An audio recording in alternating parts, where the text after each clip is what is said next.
Isang kilalang crypto analyst na si Chart Nerd ang nagbigay ng matapang na pahayag laban sa mga labis na haka-haka tungkol sa presyo na XRP.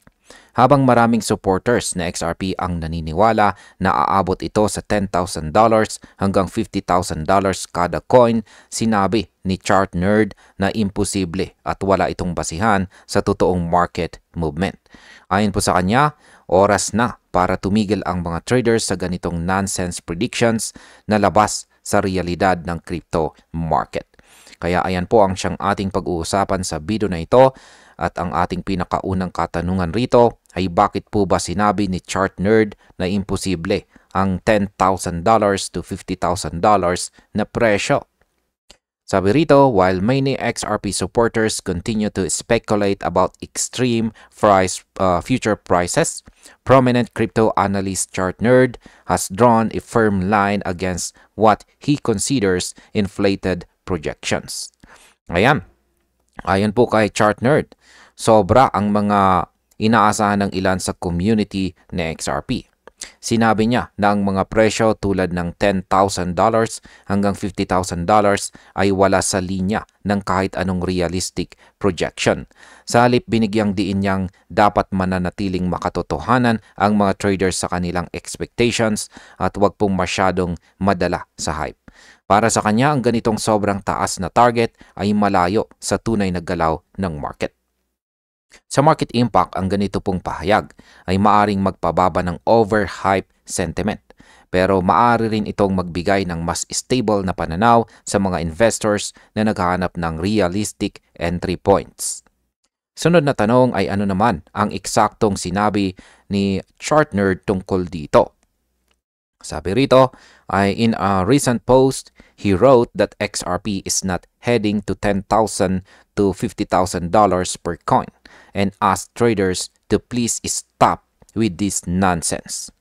Ayan, diretsahan pong sinabi ni Chart Nerd dito na hindi pupunta sa XRP sa $10,000 to $50,000 kada coin. Dagdag pa niya, dapat nang tumigil ang mga traders sa mga ganitong walang basihang paniniwala. Ang tono ng kanyang pahayag ay malinaw. Gusto po niyang ilapit ang usapan sa mas makatwirang usapan tungkol po sa presyo na XRP. Sa market impact, maaaring pansamantalang bumaba po ang excitement ng mga retail investors, ngunit sa kabilang banda, ito po ay nagdudulot ng mas mature at mas profesional na pananaw sa XRP market. Ngayon ay ano po ba ang pinagmulan ng usapan tungkol sa mataas na presyo? Sabi rito, his statement came in response to an argument suggesting that XRP's value could soar to such levels if it achieved full-scale institutional adoption. Ayan, ang dahilan po ng pahayag ni Chart Nerd dito ay isang post na nagsasabing posibleng umabot sa $10,000 to $50,000 sa XRP kung maging foundation ito or pundasyon ito ng global financial systems tulad ng SWIFT o central bank digital currencies. Para po sa ilan, kapag naabot po na XRP ang ganitong antas ng adoption, tataas daw ng sobra ang presyo nito. Ngunit ayon po kay Chart Nerd, hindi ganoon kadali ito at hindi po sapat ang adoption para makamit ang ganitong astronomical valuation. Sa market impact, ang ganito pong mga speculative arguments ay kadalasang nagdudulot ng biglang pump and dump. Kaya mainam po na ang mga analyst tulad po ni Chart Nerd ay nagpapaalala ng katotohanan. Ngayon ay ano po ba ang dahilan kung bakit itinuring itong nonsense? Sabi rito, the post claimed that XRP would need to reach this range to sustain global liquidity flows without network congestion. Chart Nerd, who is known for his technical analysis of digital assets, rejected that assumption outright. Ayan, ayon po sa post, kailangan daw umabot sa $10,000 to $50,000 sa XRP upang masuportahan ang global liquidity ng hindi po bumabagal ang network. Pero bilang technical analyst ay tinutulan ito ni Chart Nerd. Ayon sa kanya, hindi kailangang umabot sa ganoong presyo para mapanatiling efficient ang XRP ledger. Ang ideyang ito ay labas po sa tunay na dynamics ng supply at demand sa market. Kaya sa market impact, ang pagpapaliwanag na ito ay maaring magpababa ng hype, ngunit magdudulot ng mas matatag na pagtingin ng mga investors sa tunay na halaga na XRP bilang utility token. Ngayon ay ano naman ang ibig sabihin ng assessing market realities?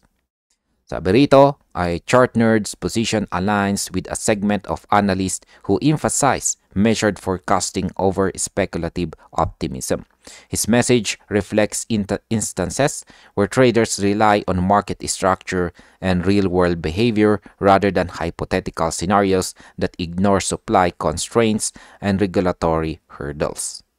Yan, paliwanag natin.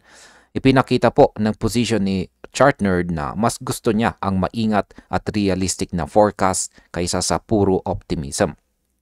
Ang mga tulad niyang analyst ay nakabase po sa market structure at totoong galaw ng ekonomiya, hindi po sa mga idealistic scenario.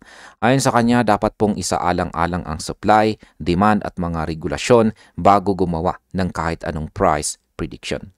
Ang market impact po nito ay sa ganitong pananaw, mas napapakalma ang market at nagkakaroon po ng balanse sa pagitan ng optimism at reality na siyang nagreresulta sa mas matatag na price movement.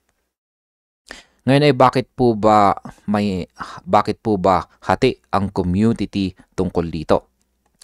Sabi rito ay the post quickly receive a range of responses reflecting the community's divided outlook on XRP's long-term potential. One commenter suggested that a more modest target near $6 or $7 would be reasonable and even achievable. ChartNerd agreed, replying that such a price was easily attainable. Paliwanag po natin yan. Nagkaroon po agad ng mainit na usapan sa community matapos po ang post ni ChartNerd. May ilan na sumang-ayon at nagsabing may mas makatotohanang presyo para kay XRP ay nasa $6 hanggang $7.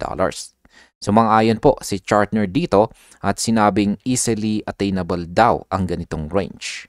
Para sa kanya, ito po ang uri ng target na suportado ng fundamentals at hindi ng hype.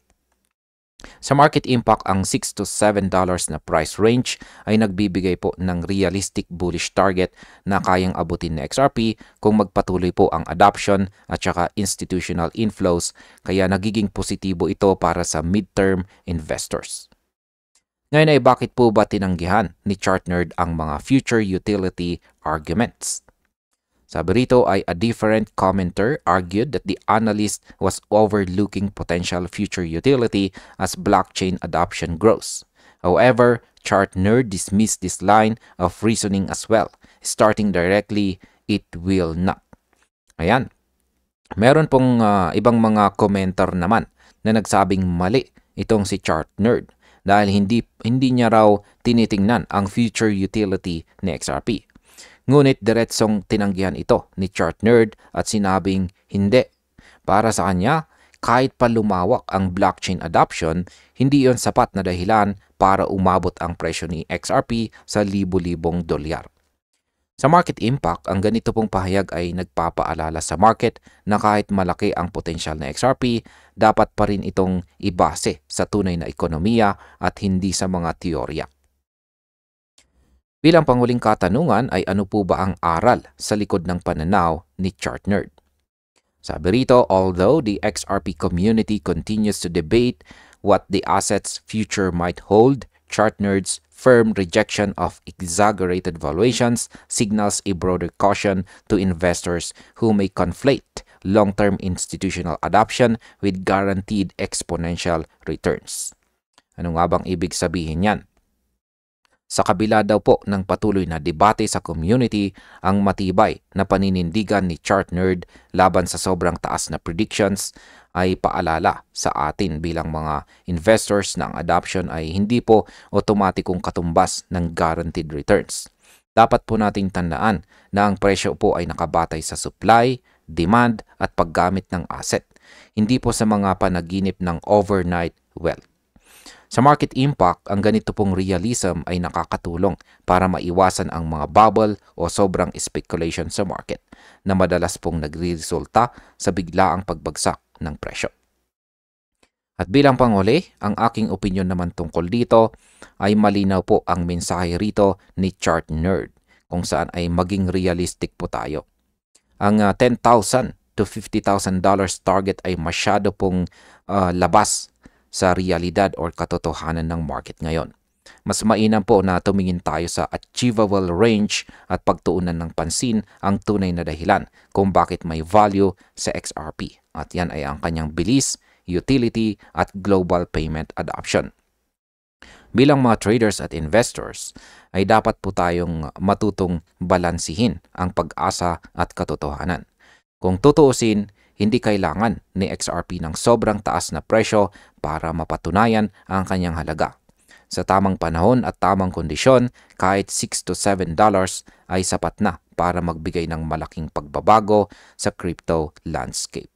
At ayan, hanggang dito na lamang po tayo sa video na ito mga ka-crypto. Maraming salamat sa panonood.